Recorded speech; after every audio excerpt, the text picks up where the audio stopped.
नमस्कार दोस्तों, आज के इस वीडियो लेक्चर में हम ये सीखेंगे कि हम अपने VFD की कैसे हम इसकी कंट्रोल की वायरिंग करते हैं। पावर की वायरिंग इजी है, पावर की वायरिंग भी हम समझेंगे और पावर की वायरिंग के साथ साथ कंट्रोल की वायरिंग भी समझेंगे। और इसके जितने भी ये टर्मिनल्स पॉइंट दिए हैं, कौन सा टर्मिनल किस लिए यूज होगा और इसकी किस ग्रुप में किस पैरामीटर में प्रोग्रामिंग करेंगे, मैं आज इसके बारे में कंप्लीटली बताने वाला हूँ। यहाँ पे देखेंगे कि मेरे पास पोटेंशियोमीटर है। यहाँ पे एक इंपॉर्टेंट पॉइंट है कि यहाँ पे मैंने इसकी जो कंट्रोलिंग किया है, बाहर से एसएमपीएस का सप्लाई यानी पीएलसी के कॉमन पे सप्लाई दिया, वही सप्लाई मेरी इस VFD के इनपुट पे अप्लाई हो रहा है। अभी इसकी कैसे वायरिंग करेंगे आज हमें समझने वाले हैं। तो देखेंगे कि मैं जैसे कि स्टार्ट कमांड दूं, यहाँ से कमांड का सिग्नल मेरे पीएलसी पे आ रहा है, पीएलसी के अकॉर्डिंग आउटपुट जनरेट हो रहा है और ये मेरी VFD को क्या कर रहा है, यहाँ पे ये इसको चला रहा है। तो आज हम ये समझेंगे कि इसकी कैसे कंट्रोल की वायरिंग करेंगे, कैसे पावर की वायरिंग करेंगे। इसको समझने के लिए चलिए मैं डिजिटल बोर्ड पे लेकर चलता हूं और मैं ये बताता हूं कि कैसे इसकी वायरिंग करेंगे। प्रोग्रामिंग करने की बात है वो हम बाद में सीख लेंगे, पहले हम इसकी वायरिंग कर लें, देन आफ्टर मैं इसकी बताऊंगा कि कैसे आप इसकी प्रोग्रामिंग भी करोगे। तो चलिए मैं आपको डिजिटल बोर्ड पे लेकर चलता हूं। और जैसे कि दोस्तों आपने देखा था कि मैंने कैसे वायरिंग किया है, सेम टू सेम आप उस बटन से भी कर सकते हो या फिर आप अपने पीएलसी के साथ भी आप अपने VFD की वायरिंग कर सकते हो। तो मैं इस VFD की वायरिंग ये करके आपको दिखाऊं, इससे पहले मैं आपको इसका पावर की वायरिंग को एक बार दिखा देता हूं सो डेट आप समझ पाएं। तो ये आपकी डेनफोर्स की VFD का ये इसकी पावर सर्किट का ओवरव्यू है कि कैसे किस तरीके से पावर की वायरिंग करना है। पावर की वायरिंग नथिंग, आप इनपुट पे आप इनपुट को जहाँ पे L1/L, L2, L3/N आप यहाँ पे इनपुट को कनेक्ट कर सकते हो। ये इंटरनल सर्किट बता रखा है कि किस तरीके से रेक्टिफायर लगा रहता है, यहाँ पे कैपेसिटर बैंक लगा रहता है और किस तरीके से इन्वर्टर सर्किट से हम अपने VFD से अपने मोटर को कंट्रोल करते हैं। और यहाँ आउटपुट पे देखेंगे कि आपके आउटपुट पे मोटर कनेक्ट है, UVW टर्मिनल पे हमारा मोटर कनेक्ट है। ये पावर की वायरिंग इजी होती है और पावर की वायरिंग हर कोई कर लेता है इजीली, लेकिन दिक्कत तब आती है जब हम इसके कंट्रोल टर्मिनल की बारे में बात करते हैं कि कंट्रोल टर्मिनल की कैसे वायरिंग करें, हर एक कंट्रोल टर्मिनल का क्या मतलब है, जो भी उस पर नाम लिखा गया है। तो यहाँ पे वो पूरे पॉइंट्स मेंशन कर रखे हैं और ये मेरे पास एनालॉग के लिए है और ये मेरा डिजिटल के लिए है। तो ये उतना क्लीन नहीं दिख पा रहा है, मैंने इसी को कट करके यहाँ पे अपने PPT पे इस पॉइंट पे लगाया है सो डेट मैं क्या करूं, आपको वायरिंग अच्छे से एक्सप्लेन कर पाऊं और आप समझ भी पाओ। सो डेट मैंने इसीलिए इसको PPT पे लगा दिया है। अब चलिए इसकी मैं कंट्रोल टर्मिनल की वायरिंग के बारे में बात करता हूं और मैं ये भी बताऊंगा कि आप किस तरीके से इसके इनपुट जो आप वायरिंग करोगे किस तरीके से इसके प्रोग्रामिंग भी कर सकते हो। आइदर आप एक्सटर्नल एसएमपीएस का यूज कर सकते हो, आइदर इसी का 0-24 वोल्ट यूज कर सकते हो और इसके लिए ये डीप स्विच दिया हुआ है। अब चलिए मैं थोड़ा सा समझाने की आपको कोशिश करता हूं सो डेट आप इसकी वायरिंग को समझ पाओ दोस्तों। तो मैं अगर डिजिटल इनपुट्स की बात करूं इसमें, तो अगर मैं डिजिटल इनपुट की बात करूं तो डिजिटल इनपुट्स को इसमें DI से रिप्रेजेंट किया जाता है। डी इन लिखा है ना, वो डिजिटल इनपुट को रिप्रेजेंट करता है। तो देखेंगे कि यहाँ पर अच्छा सबसे पहले देखिए यहाँ पे 24 वोल्ट लिखा हुआ है, 24 वोल्ट आउट, यानी इसके इस VFD के 24 वोल्ट का आउटपुट आपके 12 नंबर पिन पे मिलेगा। यानी हमारा जो VFD है ना, VFD पे नंबर मेंशन किया है 12, 18, 19, 20, 27, 29 और 33, 42 ये नंबर्स मेंशन कर रखे हैं कि ये इस टर्मिनल का नंबर दे रखा है कि 12 नंबर का टर्मिनल है। तो 12 नंबर टर्मिनल से आपको क्या मिलता है, 24 वोल्ट मिलता है, जो ये खुद 24 वोल्ट देता है। अगर 18 नंबर की बात करूं तो ये मेरा डिजिटल इनपुट को रिप्रेजेंट करेगा, 19 नंबर भी डिजिटल इनपुट को रिप्रेजेंट करेगा और ये 20 नंबर का जो पिन होता है ये 0 वोल्ट को रिप्रेजेंट करेगा। यानी 0 वोल्ट, किसका 0 वोल्ट, इसी 24 वोल्ट का 0 वोल्ट है। जब आप मल्टीमीटर को एक नोब नेगेटिव वाला नोब इस पे 20 नंबर पिन पर रखोगे, एक नोब इसके 12 नंबर पिन पर रखोगे तो आपको 24 वोल्ट आपको मिल जाएगा। तो ये इसी का 24 वोल्ट और 0 वोल्ट है। तो ये जो 24 वोल्ट है इसका ये 0 वोल्ट है। इसके अलावा यहाँ पे देखेंगे कि 27 नंबर पिन पे भी ये भी डिजिटल इनपुट है, 29 नंबर पिन ये भी डिजिटल इनपुट है और यहाँ पे 33 नंबर पिन ये भी डिजिटल इनपुट है। यानी इसमें 5 डिजिटल इनपुट है। जिसकी एड्रेसिंग की बात करूं, पिन नंबर की बात करूं तो पिन नंबर 18, 19 और 27, 29 और 33 नंबर का ये पिन है। बाय डिफॉल्ट अगर मैं बात करूं तो बाय डिफॉल्ट देखेंगे कि यहां पे स्टार्ट लिखा हुआ है। जब आप इसको फैक्ट्री रीसेट करते हो ना तो बाय डिफॉल्ट जो इनपुट की प्रोग्रामिंग होती है वो एक स्टार्ट के लिए यूज होता है।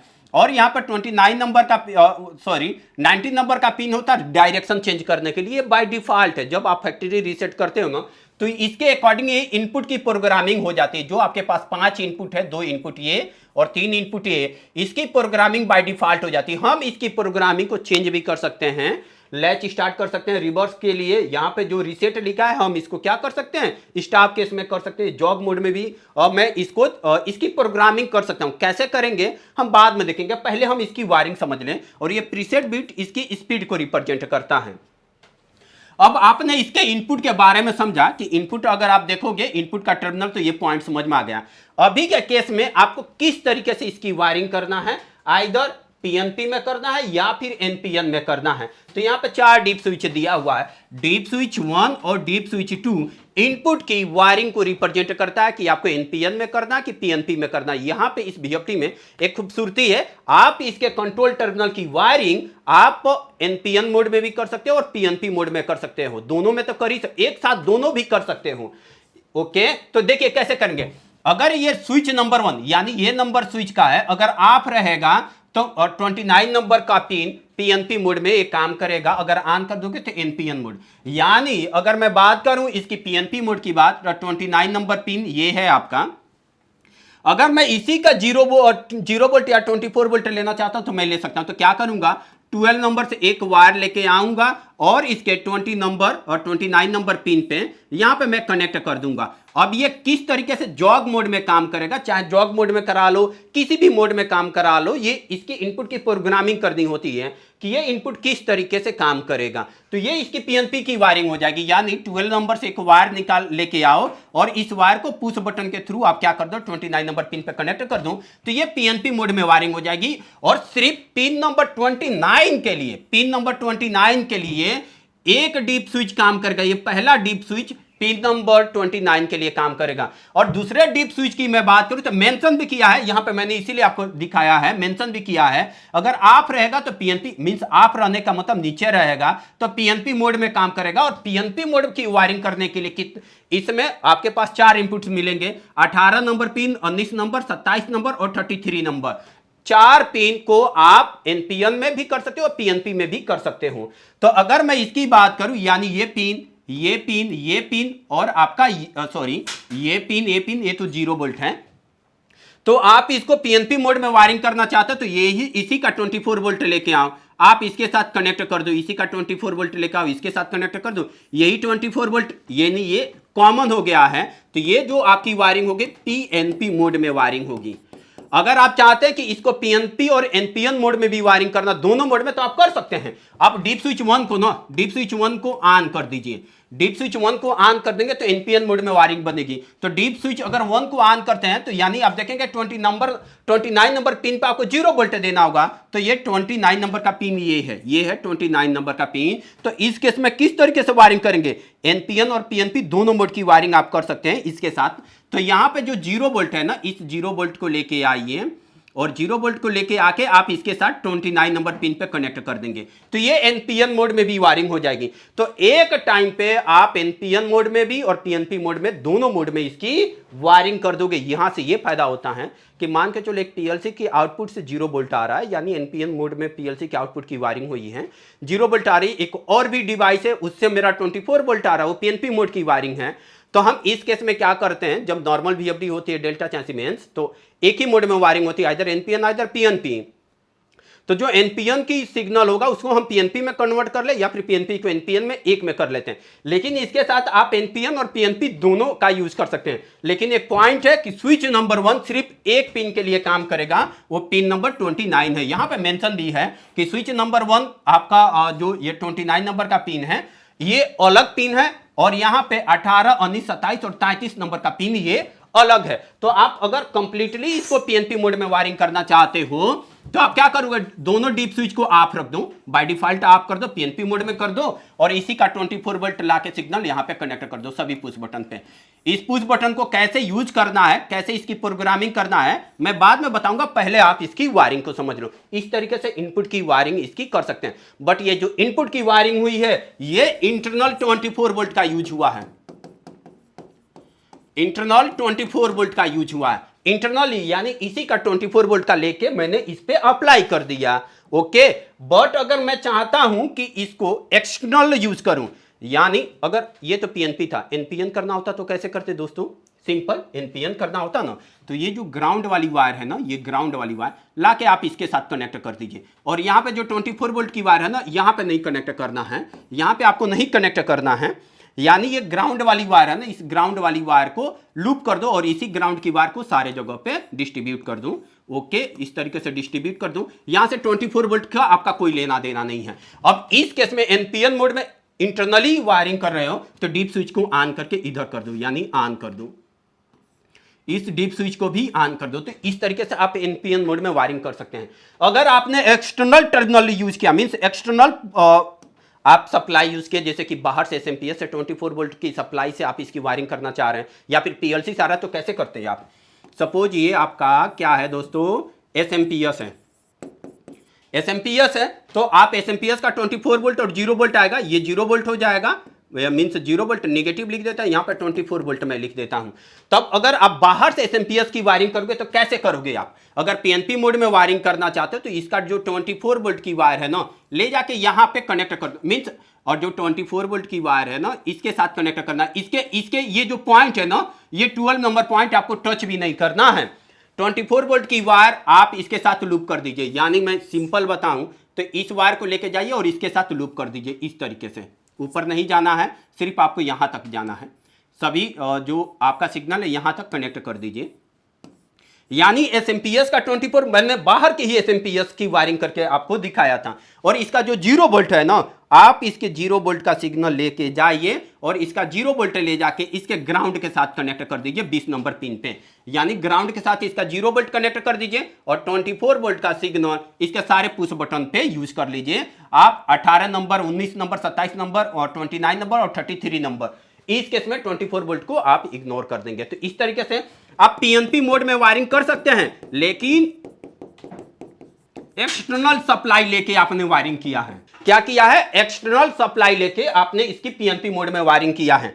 अगर इसी वायरिंग को एनपीएन मोड में करना होता तो क्या करते हैं, डीप स्विच को सबसे पहले तो डीप स्विच को ऑन कर लेते हैं, और डीप स्विच को ऑन करने के बाद क्या करते हैं, ये 0 वोल्ट इसके साथ लूप कर देते हैं, और ये जो 24 वोल्ट का सिग्नल है ना दोस्तों, ये 24 वोल्ट का सिग्नल है, ले जाके आप इसके साथ इसको कनेक्ट कर देते हैं, यहां पे इसको कनेक्ट कर देते हैं, डायरेक्ट इसको कनेक्ट कर देते हैं, और इसका 0 वोल्ट का सिग्नल आप पुश बटन के थ्रू देते। तो इस तरीके से एनपीएन मोड में भी आप इसकी वायरिंग कर सकते हैं, बाहर से एसएमपीएस का यूज करके। बाहर से एसएमपीएस बोलने का मतलब कि सपोज किसी पीएलसी के थ्रू ये सिग्नल आ रहा है, पीएलसी के आउटपुट से आ रहा है, और पीएलसी के आउटपुट से क्या आ रहा है, 0 वोल्ट आ रहा है, तो आप इस तरीके से यूज करके आप इसके इनपुट की वायरिंग कर सकते हो। अच्छा, एक पॉइंट हम समझाऊं यहां पे, जैसे कि मैं बता रहा हूं ना कि 18 नंबर पिन किस तरीके से स्टार्ट की तरीके से काम करेगा, मैं चाहता हूं कि ये स्टार्ट के तरीके से ना काम करे, ये डिफरेंट वे से काम करे, यानी अलार्म रीसेट करने के लिए काम आए, चाहे स्पीड अप के लिए आए, स्पीड डाउन करने के लिए आए।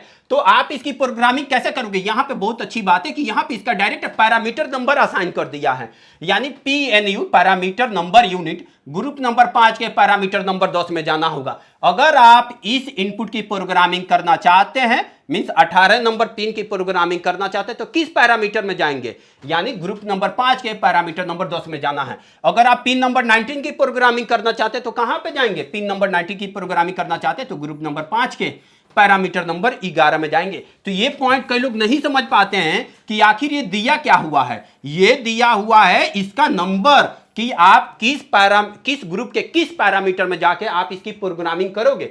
सीधे सीधे इसके सामने लिखा हुआ है, अगर मुझे 33 नंबर पिन का यूज करना है, प्रीसेट की तरीके से है, मैं चाहता हूं कि ये किसी और तरीके से काम करे, यानी मैं speed up, speed down, acceleration up, acceleration down, बहुत सारे मोड में हम प्रोग्रामिंग कर सकते हैं, बहुत तरीके से हम इस इनपुट का यूज कर सकते हैं। तो इसकी प्रोग्रामिंग किस ग्रुप में जाके करेंगे, ग्रुप नंबर 5 के पैरामीटर नंबर 15 में। तो इस तरीके से हम इसकी प्रोग्रामिंग भी करेंगे। अगर मेरे वीडियो समझ में आ रहा है तो आप कमेंट कर सकते हैं। अगर आप इसकी इनपुट की प्रोग्रामिंग सीखना चाहते हैं कि कैसे करेंगे, तो मैं आपको एक्सप्लेन प्रैक्टिकली करके दिखाऊंगा, बट अभी हम इसकी वायरिंग समझ लेते हैं। तो ये तो था इनपुट की वायरिंग। ओके, ये क्या था दोस्तों, इनपुट की वायरिंग था। अब अगर मैं बात करूं तो यहां पे एनालॉग आउटपुट आपको मिलता है, यानी 0 और /4 20 मिली एम्पियर लिखा है, यानी 0 to 20 मिली एम्पियर भी आपको सिग्नल मिल सकता है, या फिर 4 to 20 मिली एम्पियर भी सिग्नल आप ले सकते हैं। कितना नंबर पिन से? ए आउटपुट यानी एनालॉग आउटपुट। अब यहां से मैं ले सकता हूं। इस एनालॉग आउटपुट का ग्राउंड कौन सा है दोस्तों? इस एनालॉग आउटपुट का ग्राउंड आपका ये 50 नंबर का पिन है। यानी क्या कर सकते हैं, अगर आपको यहां पे 0 to 20 मिली एम्पियर या 4 to 20 मिली एम्पियर लेना है तो एक वायर आप यहां पे लीजिए और एक ग्राउंड की वायर आप यहां पे लीजिए। इन दोनों वायरों के थ्रू आप क्या कर सकते हैं, अपने करंट को मेजर कर सकते हैं, या फिर इसके वायर को ले जाके करंट की वायर को अपने मींस जो ये सिग्नल है यानी 42 नंबर की पिन की वायर को ले जाके आप अपने पीएलसी पे कनेक्ट कर सकते हैं और रीड कर सकते हैं कि हमारी जो VFD है किस आरपीएम से चल रही है, किस फ्रीक्वेंसी पे चल रही है। अगर मुझे इसका स्टेटस को जानना है, इसके स्पीड को देखना है कि किस स्पीड पे चल रही है, मॉनिटर करना है, तो मैं क्या करूंगा, एक वायर यहां पे 42 नंबर पे कनेक्ट करूंगा, दूसरी वायर इसकी ग्राउंड 55 नंबर जो पिन है ना, ये मेरा ग्राउंड है। किसका ग्राउंड है? इस 10 वोल्ट का ग्राउंड है। जो ये 10 वोल्ट का ग्राउंड है उसका ये ग्राउंड है। और ये जो ग्राउंड है आपका ये 24 वोल्ट का ग्राउंड है, ये इसका ग्राउंड है। तो देखेंगे किस तरीके से आउटपुट ले सकते हैं। अगर मैं नेक्स्ट पॉइंट की बात करूं इसकी वायरिंग में, यहां पे 50 नंबर पिन और इसका 50 नंबर पिन पे आपको 10 वोल्ट मिल जाएगा देखने को। आप अपना जो मल्टीमीटर है उसको डीसी पर रखिए, उसका पॉजिटिव नोब यहाँ पे रखिए, नेगेटिव नोब यहाँ पे रखेंगे तो मीन्स यहाँ पे इसके और 50 और 55 नंबर पिन पे आपको 10 वोल्ट का डिफरेंस मिल जाएगा। तो यहाँ पे 10 वोल्ट मिलेगा और 10 वोल्ट का 0 वोल्ट ये है। हम यहाँ पे यूज करते हैं पोटेंशियोमीटर का यूज करके हम अपने क्या करते हैं, VFD की स्पीड को कंट्रोल करते हैं। तो मुझे पोटेंशियोमीटर का यूज करना होगा तो एक वायर को मैं यहाँ पे कनेक्ट कर दूंगा पोटेंशियोमीटर का 50 नंबर पे, उसकी तीसरी वायर इसके ग्राउंड यानी 0 वोल्ट पे, और उसके अकॉर्डिंग जो आउटपुट जनरेट होगा मैं इसके 53 नंबर पिन पे देके क्या कर सकता हूं, अपने मोटर की स्पीड को कंट्रोल कर सकता हूं। बट यहां पे 53 नंबर पिन पे आपको वोल्टेज के फॉर्म में सिग्नल देना होगा। किस में देना होगा? वोल्टेज के फॉर्म में। अच्छा यहां पे लिखा भी है ना, देखेंगे कि 10 वोल्ट प्लस डीसी ग्राउंड है। और अच्छा इसकी अगर प्रोग्रामिंग करना है 0 to 10 वोल्ट वोल्टेज के रिस्पेक्ट में तो किस पैरामीटर के किस ग्रुप में जाएंगे, यानी पैरामीटर नंबर यूनिट जो लिखा है ग्रुप नंबर 6 के पैरामीटर नंबर यहां पे 1 में जाना होगा। और 1 एक्चुअली नहीं है, ये 1 लिखने के बाद स्टार दिया है ना, ये 10 पे जाएगा। ग्रुप नंबर 6 के पैरामीटर नंबर 10 में जाके आप इसकी एनालॉग की प्रोग्रामिंग को स्केल कर सकते हैं। इसके अलावा अगर आप यहां पे इनपुट एक और है, 2 एनालॉग इनपुट है। एनालॉग इनपुट को हम किससे रिप्रेजेंट करेंगे? AIN एनालॉग इनपुट, यहां पे भी लिखा है AIN एनालॉग इनपुट। इस वाला 53 नंबर पिन पे वोल्टेज हम इनपुट करते हैं मींस 0 to 10 वोल्ट। अगर मुझे करंट से इसको कंट्रोल करना है तो मैं क्या करूंगा, 60 नंबर पिन यानी इसका ग्राउंड कॉमन रहेगा। 60 नंबर पिन पे मैं क्या करूंगा, 0 to 20 मिली एम्पियर दे सकता हूं या फिर 4 to 20 मिली, क्योंकि ये तो खुद ही लिखा है ना 0/4। इसका मतलब क्या हुआ, यानी 0 से 20 मिली एम्पियर या फिर 4 to 20 मिली एम्पियर। इस पे सिग्नल देके मैं क्या कर सकता हूं, अपने मोटर की स्पीड को कंट्रोल कर सकता हूं। तो ये तो इसकी कंट्रोल की वायरिंग था। अच्छा ये वोल्टेज देना है या फिर आपको करंट देना है, ओके ये इसके डीप स्विच पर रिप्रेजेंट करेगा। अगर देखेंगे कि ये डीप स्विच 4th नंबर है। अच्छा 3 नंबर डीप स्विच का कोई काम नहीं है। 3 नंबर जो डीप स्विच है ना, ये मेरे पास डमी डीप स्विच है। 3 नंबर पिन देखेंगे कि नॉट फंक्शन लिखा है। 4 नंबर पिन अगर ये ऑफ रहेगा तो 53 नंबर पर टर्मिनल से, ये जो 53 नंबर का ये टर्मिनल है, ये जो 53 नंबर का टर्मिनल है, इस पे आप क्या करोगे, 0 to 10 वोल्ट अप्लाई करोगे। कितना? 0 to 10 वोल्ट। यानी अगर आपने इस डीप स्विच को यहां पे रखा है, मींस नीचे करके रखा है यानी ऑफ करके रखा है, देखेंगे कि यहां पे लिखा है ऑफ रहेगा तो टर्मिनल नंबर 53 पे 0 to 10 वोल्ट हम देंगे। अगर मैं इसको ऑन कर देता हूं, 4th नंबर डीप स्विच को ऑन कर देता हूं, यानी इस डीप स्विच को ऊपर लेके चला जाता हूं, तो इस केस में आप यहां पे देखोगे कि 53 नंबर टर्मिनल पे 0 to 20 मिली एम्पियर या फिर 4 to 20 मिली एम्पियर मैं अप्लाई कर सकता हूं। 0 to 20 मिली एम्पियर इसी पे भी अप्लाई कर सकता हूं या फिर 4 to 20 मिली एम्पियर अप्लाई कर सकता हूं। तो 0 to 20 मिली एम्पियर करना है कि 4 to 20 मिली एम्पियर अप्लाई करना है, इसके लिए आपको पैरामीटर सेटअप करना होगा। और यही पैरामीटर सेटअप आप किस में करोगे, ग्रुप नंबर 6 के पैरामीटर नंबर 1 में जाके इसकी आप पैरामीटर का सेटअप करोगे। तो ये था, अगर मैं यहां पर दिखाऊं इसका यही वाला जो कंप्लीट अगर आप देखोगे तो यही वाला वायरिंग डायग्राम है। अगर इसकी वायरिंग कैसे करनी है आई होप आप समझे होंगे कि आपको सिंपल, इसमें कुछ खास नहीं है। आप क्या करोगे, अगर आपको इसी का 24 वोल्ट लेना है तो आप इसी का 24 वोल्ट लेकर सिंपली इसकी वायरिंग कर दो। अगर बाहर का एसएमपीएस का लेना है तो 24 वोल्ट अगर लेना है तो आप क्या करोगे, बाहर का एसएमपीएस का लेना है तो मैं एक बार और एसएमपीएस बोल, या फिर पीएलसी से लेना है तो आप पीएलसी से अगर 24 वोल्ट आ रहा है ना, पीएलसी से अगर 24 वोल्ट आ रहा है तो पीएलसी के से 24 वोल्ट आ रहा है तो पीएलसी का जो 0 वोल्ट होगा, जो हम उसके कॉमन एसएमपीएस का 0 वोल्ट होगा, एसएमपीएस का 0 वोल्ट यहाँ पर डायरेक्ट कनेक्ट कर दो और 24 वोल्ट की वायर ले जाके पीएलसी से जो आउटपुट आएगा इन पे कनेक्ट कर दो इस तरीके से। ओके, और यहाँ पे 0 वोल्ट लिख देता हूँ, यहाँ पे ये चला जाएगा, यहाँ पे ये चला जाएगा और यहाँ पे ये चला जाएगा। इसकी प्रोग्रामिंग करनी होगी तो ये सारे पैरामीटर्स के नंबर है कि किस तरीके से आप इसकी प्रोग्रामिंग करोगे। और मैं यही पॉइंट आपको समझा रहा था, एक पॉइंट मैं समझा दूं, पावर की वायरिंग, और इसके अलावा एक पॉइंट मैं आपको समझा देता हूं। अगर मैं इसकी पावर की वायरिंग दिखाऊं दोस्तों तो यही है पावर की वायरिंग। पावर की वायरिंग में आप देखेंगे कि इनपुट यहाँ पे कनेक्ट करेंगे, मीन्स L1/L, L2 और L3/N पे इनपुट, आउटपुट को यहाँ पे कनेक्ट कर देंगे। इसके अलावा डीसी, और यहाँ पर रिले दिया हुआ है 1 नंबर 01, 02, 03 पे हम क्या करेंगे, अपना एक ये पोटेंशियल फील्ड टर्मिनल है जो रिले है, किस तरीके से काम करेगा। रनिंग के केस में इंडिकेशन लेना चाहते हैं, अलार्म के केस में लेना चाहते हैं, अगर आपको समझना है तो आप कमेंट कर सकते हैं, तो मैं इसको इस पे वीडियो बना दूंगा। अच्छा, आप देखेंगे कि इसका एक नंबर ये वाला जो पिन है, ये वाला पिन मेरा कॉमन पिन है। क्या है दोस्तों, ये वाला इस रिले पॉइंट का ये कॉमन पिन है। ओके, यहां पे 240 वोल्ट एसी या फिर डीसी सिग्नल भी दे सकते हैं एक नंबर पिन पे। जब हमारा प्रोग्राम ये जिस अकॉर्डिंग आप अलार्म के केस में जैसे ही अलार्म आएगा 2 नंबर पिन से आपको आउटपुट मिल जाएगा और इसके 2 नंबर पिन से एक बल्ब को कनेक्ट कर दीजिए। अगर आपने एसी कनेक्ट किया तो यहाँ पे आप न्यूट्रल को कनेक्ट कर दीजिए, आपका बल्ब ग्लो हो जाएगा। ये 3 नंबर पॉइंट हमारा एनसी होता है और इसका 2 नंबर पिन जो होता है दोस्तों, 2 नंबर पिन NO होता है और 1 नंबर पिन इसका कॉमन पॉइंट होता है।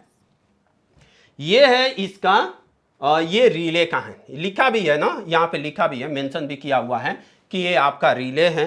और भी इसमें क्या समझने वाला है, और इसमें एक पॉइंट और भी समझने वाला है। यहाँ पे हमारे पास कम्युनिकेशन करने के लिए दिया है 69 नंबर पिन पे जो RS485 का नेगेटिव पॉइंट है और 68 नंबर पिन RS485 का पॉजिटिव पिन है, और ये सिग्नल ग्राउंड है। 61 नंबर पिन है, सिग्नल ग्राउंड है। तो हम 2 वायर RS485 में कनेक्ट करते हैं, तो यहाँ पे कनेक्ट भी कर रखा है। 69 नंबर पिन पर नेगेटिव, RS485 नेगेटिव, और हमारा P जो लिखा है N फॉर नेगेटिव और P फॉर पॉजिटिव, जो कम्युनिकेशन की पॉजिटिव वाली वायर ये है, नेगेटिव वाली वायर है, और इसका पिन नंबर 69 और 68 है।